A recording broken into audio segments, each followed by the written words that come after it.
It's Levack and Goz on 104.5 The Team.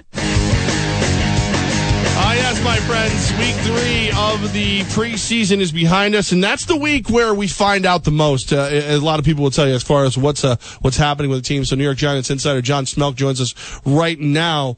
John, I guess the biggest question for most Giants fans, what's the latest on Odell Beckham Jr.? Ben McAdoo spoke to the media today, said he is improving. When he's ready to take the field, he will take the field. He was cagey as usual.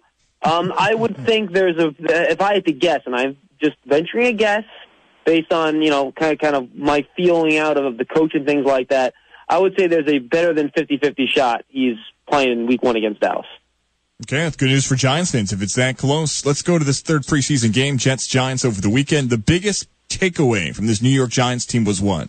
In my opinion, I think there were two. The quick one that I think we already knew before the game was that the starting defense is awesome. And I realize they're going against the Jets, who aren't very good offensively at all, but the starting defense is going to be real good this year, and I think we saw why in that first half of the game. The more important takeaway is that the Giants are actually able to run the ball a little bit with their first-team offense on the field and their first-team offensive line against the Jets' defensive front, which is actually pretty good. They have a very good defensive line.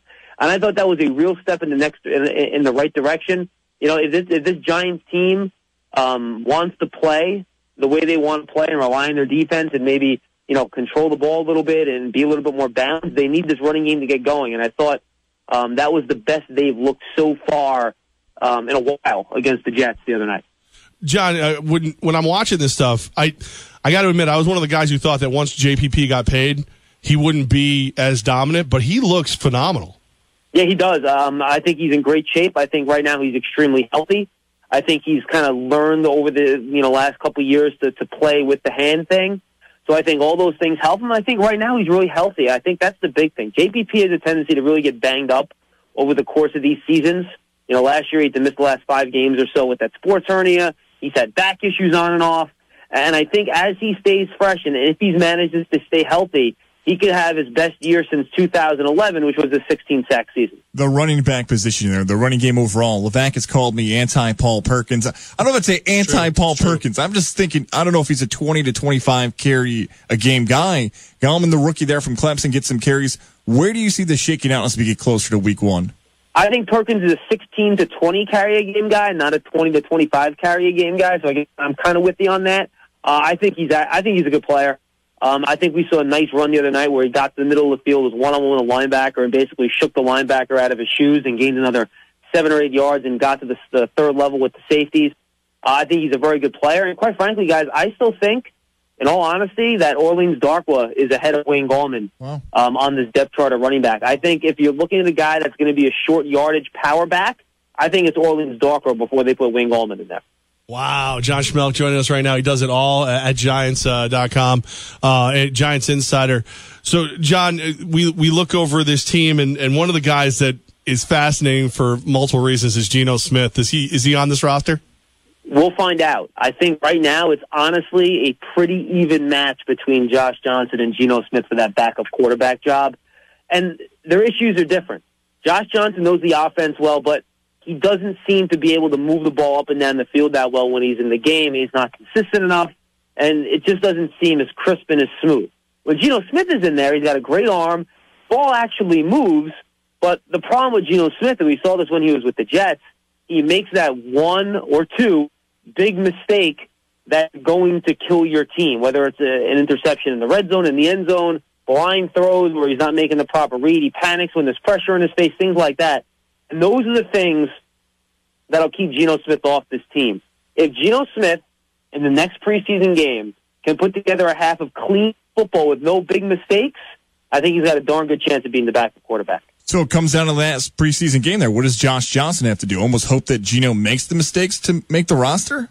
Oh, I think I shouldn't say that's the only factor, because I think if Josh Johnson can come out and actually move the ball up and down the field a couple times and score a couple of touchdowns, I think that will help his case a lot, too. Those are the two things. Can Geno avoid mistakes, and can Josh Johnson be more productive? Those are the two things that I think the coaches are looking for. John Schmeelk with us. John, when we look at the week 4 of the preseason, normally it's kind of like a throwaway week. What are you looking at when the Giants take on New England? I think there are a few matchups that haven't yet been decided. Jay Bromley who was the starting defensive tackle in preseason game number 3, and he's really had a good preseason. He tweaked his knee. Talking to him today outside, it didn't sound like he'll be ready to go on Thursday, so you'll see Robert Thomas, the veteran, and Dalvin Tomlinson, the second-round draft pick rookie, competing for that defensive tackle spot next to Snacks Harrison. I think that's still up in the air, so I think that's one battle. Another battle is at right guard, where we saw Brett Jones, the former CFL player, get in there and get some snaps instead of John Jerry with the first team on Saturday night. I thought he did a pretty good job. And then you have DJ Fluker, who got in there and got some snaps with the first unit as well. So I think the John Jerry, Fluker, Brett Jones competition is the other big matchup. You mentioned backup quarterback. The kicking competition, I still think, is a little bit up in the air. I think as long as Aldrich Rosas makes his kicks, I think the job is his, the young guy out of Southern Oregon. But that remains to be seen. Mike Nugent hit 250-yarders on Saturday night. That was a nice step from him. Evan Ingram, the tight end, the first-round draft pick, has he been the most impressive player to you of all the players this preseason? Not of all the players. Of the rookies, I would say yes, definitely, but not of all the players. He's very composed for a rookie. And, by the way, Davis Webb is the same way. I'm walking these hallways, 6 o'clock, 6:30, all the players are gone. I still see those guys coming in and out of meeting rooms watching tape. So both those guys are very cerebral players. They're smart guys. They're into it. They like football. They enjoy the preparation. They enjoy the film work. And I think that's what's going to make them good long term. And I think Evan Ingram's going to be pretty good right away. He's pretty far along for a rookie. And, tight end's interesting. I should have probably mentioned them and what I'm looking for Thursday night. Is the back end of that tight end group. I think Red Ellison and Evan Ingram are on the roster. But then I think the last 2 spots, which can be fullbacks or tight ends now, you got Shane Smith, the fullback, Will Tye, Drell Adams, Matt Lacoste. I think those 4 guys are competing for 2 spots at the back end of that roster on offense. John, give me a letter grade on Eric Flowers so far this preseason. Are we talking just game performance? Yeah, well, I mean, what could affect his game performance, I guess? So if you see some intangibles that we're missing, feel free to throw those in as well. Yeah, absolutely. I know a lot of the people in the media, videotaping the practice and, they're killing his reps in practice. But let's talk about what you've seen on the field. I would give him, in terms of how he's performed in games, I would give him a B, with bordering on B+. I think in the games he's actually played pretty well. He hasn't allowed, in my opinion, been responsible for a sack or a pressure. A couple times quarterbacks have run into sacks, and a guy that he's blocking, but I think he's, for the most part, done his job pretty well. Now, am I going to tell you that he's going to make the Pro Bowl or be an All-Pro this year? No. But I do think he has made some progress from last season. How much progress? I think we'll find out a little bit more once you start hitting some regular season games. Yeah, I mean, John, as long as he's not a turnstile, basically we're going to be pretty happy, right? And I think from what I've seen so far in the games this preseason, and remember, he did have to go up against Myles Garrett, the super talented first-round pick for the Browns, for a solid quarter in preseason game number 2. I think you'll see a better player. Might he still make some mistakes, have some penalties, give some sacks? Sure, that's going to happen.